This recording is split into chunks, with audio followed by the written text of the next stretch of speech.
조세를 관세로 전환하게 되면은 결국은 세금을 갖다가 평민들한테 걷겠다는 얘기랑 그렇죠. 똑같아요. 부자들의 반란의 측면이 있고 네. 이제 더 이상 미국이 큰형님 노릇하는 것 중에 제일 큰 역할이 하나는 군사 안보 질서가 있고 두 번째는 물건을 사주는 게 있잖아요. 네네네. 그 역할인데 이것도 안 하겠다는 거거든요. 이제. 이 방송에 나가는 날 개강을 하게 되는 우리 홍기빈 선생님과 함께하는 솔스타이 베블론의 유한계급론 읽기 들으시면 많은 도움이 되실 것 같으니까요.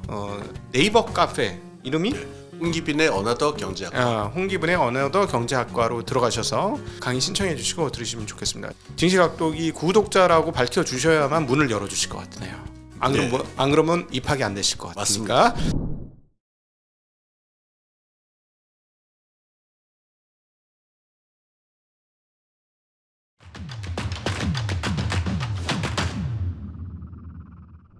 자, 그러면은 관세 진짜 할 것 같은데 하겠습니까?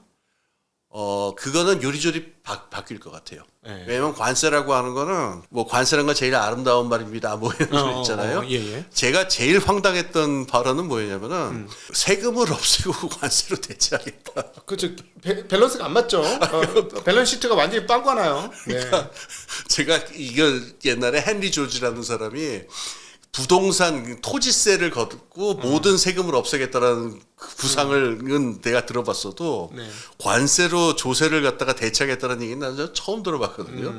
근데 이게 누가 딱 좋아할 얘기냐면은 부자들이 제일 좋아할 얘기죠. 그렇죠. 이건 사실상 부자 혜택이죠. 그럼요. 관세는 미국 사람이 내야 되는 관세 올라가면은 서민들은 다 죽어나는 건데. 그렇죠. 그거를 모든 소득세를 예. 쉽게 얘기하면 부가가치세로 전환하는 거랑 마찬가지인 거잖아요. 제가 촘촘히 따져봐야 되긴 해야 되는데 이건 뭐 시전될 구상도 아닙니다만 조세를 관세로 전환하게 되면은 결국은 세금을 갖다가 평민들한테 걷겠다는 얘기랑 그렇죠. 똑같아요. 그러니까 보편관세를 걷는 거예요. 소비세를 걷는 거고 예. 소득세는 안 걷는다는 예, 얘기잖아요. 그렇게 되는 거잖아요. 기업 법인세도 안 걷고 예. 소득세도 안 걷고 모든 걸 그냥 소비세로 걷겠다는 거나 똑같은 개념이니까. 그런데 저는 뭐 이건 어떻게 보냐면은 이거는 너무 정말 비현실적이고 현실적으로 부딪힐 문제가 너무 많으니까 뭐 요랬다 저랬다 하면서 뭐 10%를 하겠다, 25%를 하겠다, 뭐 한 달간 유예하겠다 그러면서 이거는 손보고 뭐 할 여지가 되게 많잖아요. 그러니까 뭐 하루 아침에 조세를 없애고 다 관세를 뭐 50%로 다 때리겠다 이런 일이 벌어질 가능성은 없겠죠. 뭐 트럼프가 뭐 바보입니까? 상황 보면서 왔다 갔다 할 텐데. 가고자 하는 큰 방향으로 보자면은 왜 관세가 얘기가 나왔는지 그 맥락은 우리가 이해할 필요가 있다는 거예요. 부자들의 반란의 측면이 있고 이제 더 이상 미국이 큰형님 노릇하는 것 중에 제일 큰 역할이 하나는 군사 안보 질서가 있고 두 번째는 물건을 사주는 게 있잖아요. 우리나라도 그 덕에 경제 성장해서 여기까지 온 건데. 그렇죠. 물론 종이만 받긴 했지만 예. 걔네들은 종이만 주고 물건을 받긴 했지만. 예. 아유 우리 저 70년대 60년대 80년대에 미국이 안 사줬으면은 그렇죠. 우리 어떻게 경제성을 수혜국 대우를 못 받았으면 이 상태까지는 안 왔겠죠. 그렇죠.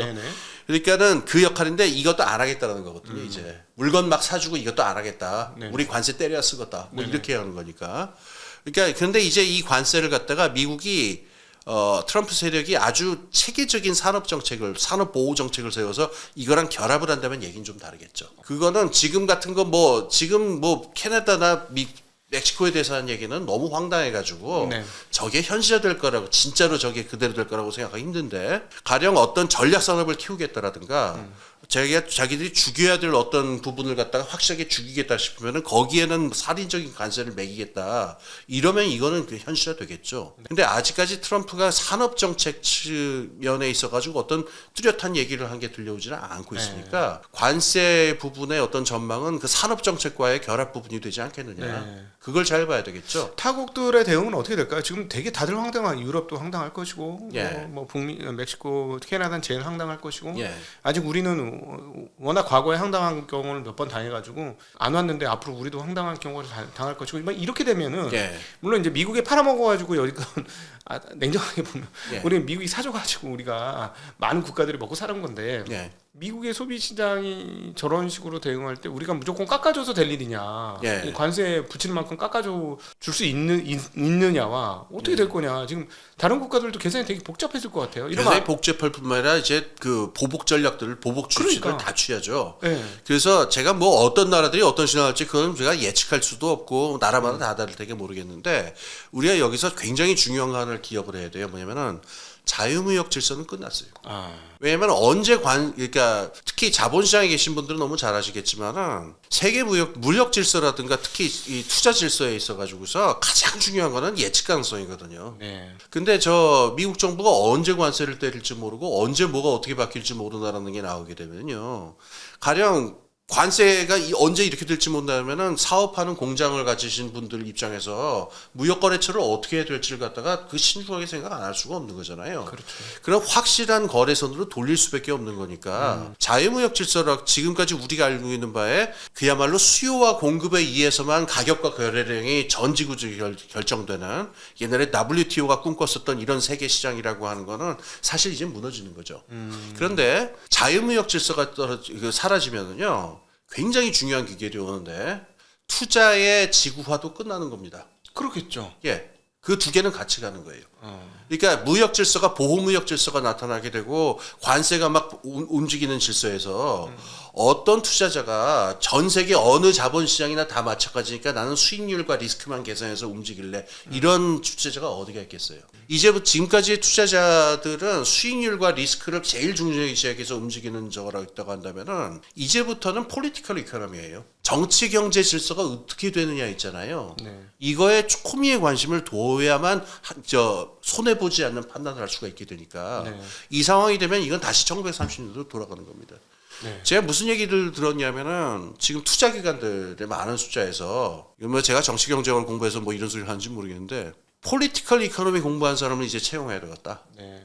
그러니까 그 전통적인 어떤 금융 전문가라든가 뭐 퀀트 하시는 분들이라든가 이런 사람들만 갖고는 안 되겠고 네. 이 정치 경제 폴리티컬 이코노미 해가지고 이 정치 관계랑 정치 관계가 어떻게 그다음에 국제 정치 관계 어떻게 연결되는지에 대해서 좋은 리포트를 쓸 수 있는 사람들을 채용하지 않으면 안 되겠다 이런 얘기를 제가 많이 들었어요. 그 좀 저는 뭐 상당히 설득력이 있는 얘기라고 생각합니다. 그러니까 트럼프의 관세에 대해서 우리가 저기 봐야 되는 거는 자유무역 질서가 전체가 어떻게 되는 거냐. 그리고 자유무역 질서가 내려앉게 되면은 이게 투자의 어떤 규범이라든가 레짐 같은 거 지난 한 30년 동안 전 세계 자본시장에 통용되던 어떤 스탠다드 같은 게 어떻게 바뀌어 나갈 거냐. 이거 같이 생각을 해야 되죠. 우리가 이제 어너더 경제사 1, 2권 이제 3권이 언제 나올지 이제 미궁에 빠졌는데 1, 2권 나왔는데 그때 이제 그 서문에서 이렇게 우리는 이제 항로 없는 항해를 시작할 것이다라고 얘기했고 실제로 그런 상황이 벌어져서 항로 없는 항해를 시작한 것 같은데 진짜 항로가 없네요. 제일 비슷한 바다를 한번 거쳐온 거는 이제 어둠의 계곡이라고 불리는 1930년대 상황이었습니다. 그죠? 다크밸리라고 보통 부르는데 진짜 어둠의 계곡을 통과하던 굉장히 어두운 시절이었고요. 파시즘이 나타나고 세계대전이 터졌으니까요. 근데 이런 말이 또 있어요. 역사는 절대로 반복되지 않고 라인만 맞는다. 운만 맞을 뿐이다라는 거예요. 비슷한 팬들이 반복이 되기는 하겠지만은 네. 똑같은 형식으로 터지지는 않거든요. 네. 그러니까 트럼프를 갖다가 이렇게 우리가 파시즘하고 비교하는 사람들 얘기가 많지만은 히틀러하고 어떻게 똑같습니까? 트럼프가 전혀 다른 게 많죠. 네. 그러니까는 이게 반복이 이 해도가 없는 바다로 들어가 가지고 항해를 할 적에는 그 비슷한 데이터의 의지를 안 할 수는 없습니다만은 뭐가 어떤 변종으로 나타날지 모르니까 항상 그냥 스탠바이 하고서 지켜보는 수밖에 그걸 병행하는 수밖에 없죠. 그러니까 이제 세계 자유무역 질서가 어떻게 바뀔지 모른다를 머릿속에 가둬놓고 이렇게 잠정적으로 가지고 있고 자유무역이 유지될 수도 있는 거죠, 뭐. 그죠?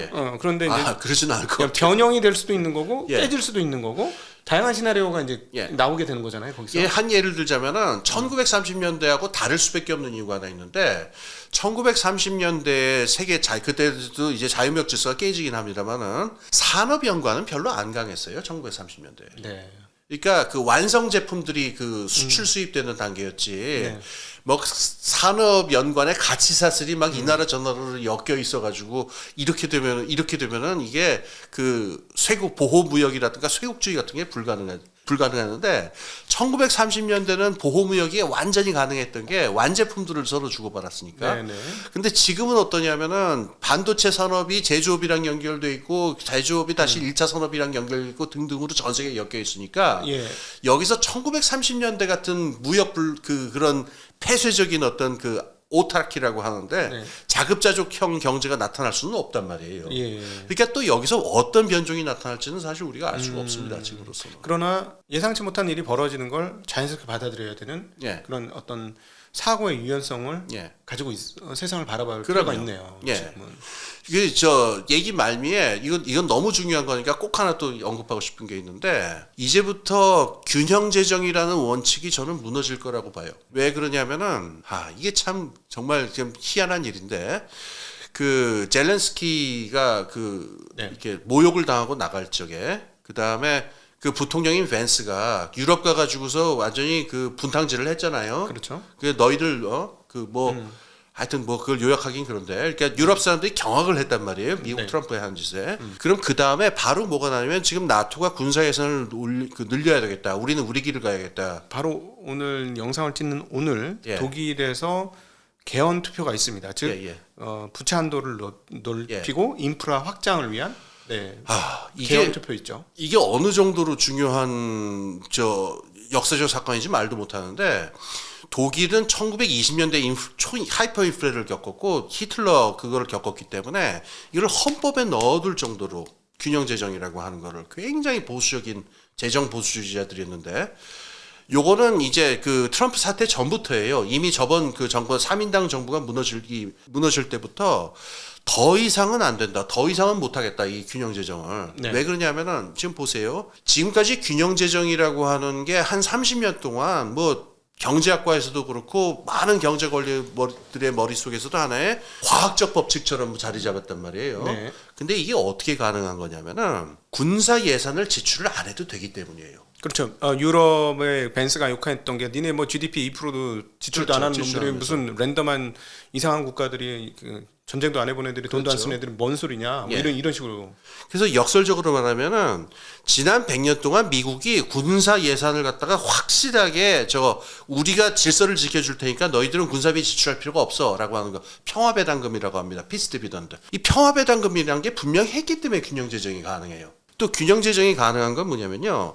이 경제 질서를 세계 시장이 주도하던 신자유주의 시절에는 경제의 균형과 조정이라는 게 세계 시장에서 이루어지니까 국가가 경제에 개입할 필요가 없다라고 하는 생각이 있으니까 균형 재정이 나오는데 지금 모든 나라가 어떻게 되냐면 AI 개발이라든가 산업 정책을 하기 위해서 중국을 따라잡기 위해서는 미국뿐만 아니에요. EU 사람들도 지금 자기들이 산업적으로 굉장히 낙후되어 있다는 그런 열등감이 강하기 때문에 굉장히 많은 돈을 갖다가 지금 산업에다 퍼부으려고 해요. 전략 산업에 대한 투자, 그 다음에 이 군사 예산, 그렇죠. 그 다음에 이 사회적인 투자 이것까지 겹치게 되니까 미국이 지금 군사 질서를 이렇게 놓게 되면은 이 지난 40년 동안 하나의 규범처럼 통하던 균형 재정이라는 건 더 이상 유지되기 힘들어요. 필요에 따라서는 국가가 과감하게 재정 적자를 할 수도 있고 적자 재정을 할 수도 있다. 그래서 필요하면 독일처럼 헌법에 그게 명시되어 있더라도 헌법까지 바꿀 수 있다. 라고 하는 분위기가 지금 나타나는 거거든요. 1급 체제의 팍스 아메리카나도 끝나는 거네요. 그렇죠. 그럼요. 그럼 이게 무슨 충격을 가져오느냐. 지금까지 우리가 국제시장에서 채권 가격을 갖다가 저걸 할 적에는 주로 그 나라의 적자 재정이 어느 만큼이냐. 이걸 봐서 이게 그 다음에 그 나라의 채무 상환 능력을 봐서 뭐 리스크 프리미엄이 왔다 갔다를 하는 건데 지금까지 국제시장에서 생각해야 될 어떤 그 변수의 숫자가 그렇게 많지 않았다라고 한다면은 이제부터는 굉장히 많아집니다. 이미 뭐 독일 국채 금리가 급등을 하면서 유로화도 덩달아 급등을 했습니다. 그럼 옛날 기준으로 봤을 적에 그럼 적자 재정이나 적극 재정을 하는 나라들은 무조건 채권 가격이 떨어질 거냐? 이제부터는 그런 세상은 아니에요. 그게 의미 있게 쓰인 재정이냐? 그게 어떤 식의 그 산업 전략이랑 맞물려 드냐에 따라서 이게 달라질 수가 있기 때문에 생각해야 될 변수들이 굉장히 많죠. 그러니까 균형 재정이라고 하는 하나의 그 독트린, 그 교리가 무너진다라고 바뀐다라고 하는 거는 사실 금융시장 전체에서 굉장한 어떤 근본적인 변화를 가져오는 거니까. 이 미국이 그 벤스가 가갖고 유럽에 가서 분탕질 친 거를 갖다가 에피소드로만 보지 마시고 지금 EU가 어느 정도 군사 예산을 늘리려고 하느냐. 그 다음에 지금 드디어 EU 차원에서 채권을 발행한다 이런 얘기 나오거든요. EU가 채권을 발행하면은 무슨 일이 벌어지느냐 굉장히 심각한 일이니까 이런 부분에서 이런 구조적인 변동에서도 많이 관심을 가져주셨으면 좋겠어요. 미국 국채 시장이 움직일 수도 있겠네. 모르죠. 그렇죠. 지금도 뭐 30년물 어쩌고 저쩌고 뭐 그런 얘기 나오던데요. 전 세계적으로 미국이 가장 안전하고 확실한 국채라고 생각했는데 예. 유럽에서 국채를 찍어서 막 뿌리기 시작하면 투자자는 투자 대안이 많아지는 거잖아요. 그렇죠. 그럼 예. 미국 국채만이 절대치는 아닌 거잖아요. 그러니까 EU가 국채를 그걸 국채라고 할지 뭐라 할지 모르겠는데 EU가 채권을 찍어낸다 EU 차원에서 네. 그렇죠. 그러면 정말 무슨 일 뭐 이게 어떻게 이거를 봐야 되느냐? 그건 완전히 새로운 국면인 거죠. 이거 그럼 자금 조달 비용이 모두가 올라가는 상황들이 벌어지겠네. 그럴 수가 있죠.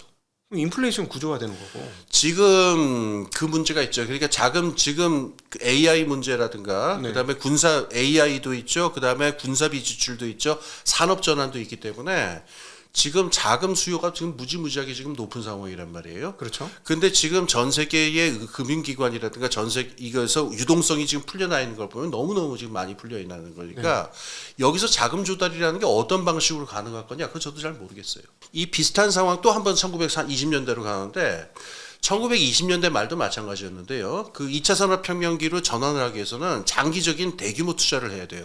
근데 그때 근본이자가 있었거든요. 근본이자가 있으면은요, 이 은행들이 어느 이상 저 대출을 해줄 수가 그렇죠. 없습니다. 뭐 그냥 통화를 발행할 수가 없으니까. 모체가 그냥 덩어리가 늘지 않는 모체니까. 그렇죠. 그러니까 이 나라들이 자금을 다 어디서 구해오는고 하니 월스트리트에서 다 구워왔었단 말이에요. 근데 그러다가 월스트리트가 너무너무 많이 돈을 꿔줬다가 29년에 그 주식시장 한번 몰락하니까 그 돈을 회수하는 과정에서 그 전 세계 금융지수가 다 무너지게 되는데 지금 같은 경우는 지금 뭐 근본 이자는 없습니다만은 지금 같이 만약에 그 트럼프식의 그 어떤 군웅할거 질서랄까? 만약에 이런 식으로 돼서 너도 나도 내 앞길은 내가 챙겨야 되겠다. 우리나라도 핵무장 해야 쓰겠다. EU는 EU대로 가야 쓰겠다. 이렇게 되면은 모든 나라들이 군사 예산을 늘리려고 할 텐데 그 자금이 다 어디서 나올 것이냐?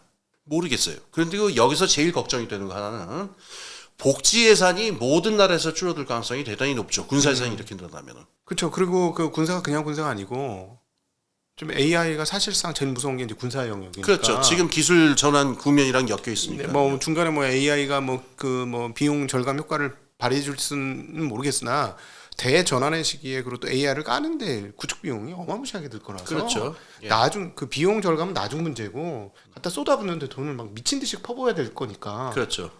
돈이 엄청나게 필요할 건데. 돈이 엄청나게 필요하겠죠. 네. 그 돈을 그러면은 지금까지 신자유주의 시대 지난 한 40년 동안은 사실상 그 은행이 돈 찍어서 해결해 줬거든요.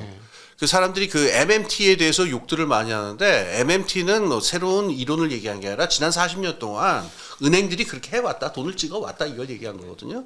근데 앞으로도 그러면 은행들이 돈 찍는 거에다가 의존할 거냐? 그건 모르죠. 그 진짜로 그렇게 되면은 그렇게 될 수 있을까? 저는 모르겠어요. 채권 금리가 올라가면서부터는 신용이 흔들리기 시작하겠죠. 그렇죠. 근데 또 어떻게 생각해보면 모든 나라가 다 채권을 막 발행하고 막 흥청망청하게 되면 또 어떡하겠어요. 또 이게 상대적인 거니까 그 상태로 계속 전 세계적인 부채가 늘어날 수도 있고 여기서부터는 뭐 이게 무슨 날 상상이니까 뭐 그만해야 되는데 큰 구조적 변화가 나타나는 것 같아요. 어쨌든 그 해도가 없는 제가 자꾸 항로 없는 바다를 간다는데 해도 없는 바다에 진입을 하는 게 맞는 것 같습니다. 그래서 이제 일단 머릿속의 생각을 도그마적으로 가지지 마시고 유연하게 가지셔야 되겠다는 거. 그리고 사실 이렇게 말씀하셨지만 전개 방향에 따라서 상황 그때그때 달라지는 거잖아요. 그렇죠. 예, 그래서 최소한 2달에 한 번씩 나오셔가지고 점검을 해주셔야 됩니다. 예. 요즘엔 2달이 굉장히 길어요. 그래요? 2달 사이에 온갖 일이 별일이 다 있어가지고. 네. 그렇죠. 네, 그리고 우리 홍기빈 선생님의 솔스타인 베블런의 유한 계급 읽기 진행하실 텐데 그렇게 되면 이제 세상을 보는 하나의 눈이 더 늘어나실 거라고 믿습니다. 그래서 이 방송에 나가는 날 개강을 하게 되는 우리 홍기빈 선생님과 함께하는 솔스타인 베블런의 유한 계급론 읽기 들으시면 많은 도움이 되실 것 같으니까요. 네이버 카페 이름이 홍기빈의 언어더 경제학. 홍기빈의 언어더 경제학과로 들어가셔서 강의 신청해 주시고 들으시면 좋겠습니다. 저희 그 진실학독이 구독자라고 밝혀 주셔야만 문을 열어 주실 것 같네요. 안 그러면 입학이 안 되실 것 같으니까 네, 구독자로 꼭 얘기하시고 그리고 한 강의 놓치셨더라도 그러고 들어가십시오. 네, 한 강의 놓치셔도 될 것 같습니다. 그래도 값어치는 충분히 할 것 같습니다. 오늘 들어보셔서 아시겠지만 한 강의 놓쳤다고 값어치가 없는 건 아닐 테니까 네, 그렇게라도 뒤늦게라도 억지로 넣어달라고 하시면 구독자면 한 강의 놓쳤는데 들어가실래요 해서 열어줄 수도 있으니까 한번 시도해 보시기를 바라겠습니다. 저 같으면 시도하겠습니다. 자, 오늘 귀한 시간 만들어주신 글로벌 정치경제연구소 홍기민 소장님과 함께 파란만장한 앞으로의 세계사가 어떻게 돌아갈지에 대한 이야기를 해봤고요. 기업에 계신 분들은 이제 단순히 경제만 보시면 안 되고 정치 경제를 같이 보셔야 되니까 많은 돈을 주시면 홍기문 선생님이 오케이 하고 강연을 나가실 수도 있겠습니다. 비싸신 분이니까 싸게 쓸 생각 마시고 충분히 돈을 주시고 부르시면 못 이기는 척하고 나가실 수도 있겠습니다. 자, 기업들의 많은 호출을 부탁드리면서 오늘 귀한 시간 만들어주신 홍기문 선생님께 감사드리고 네, 오늘 함께해 주신 모든 시청자분들께도 감사 인사드리면서 오늘의 이 뜨거운 시간을 마치도록 하겠습니다. 함께해 주신 모든 분들 감사합니다. 감사합니다.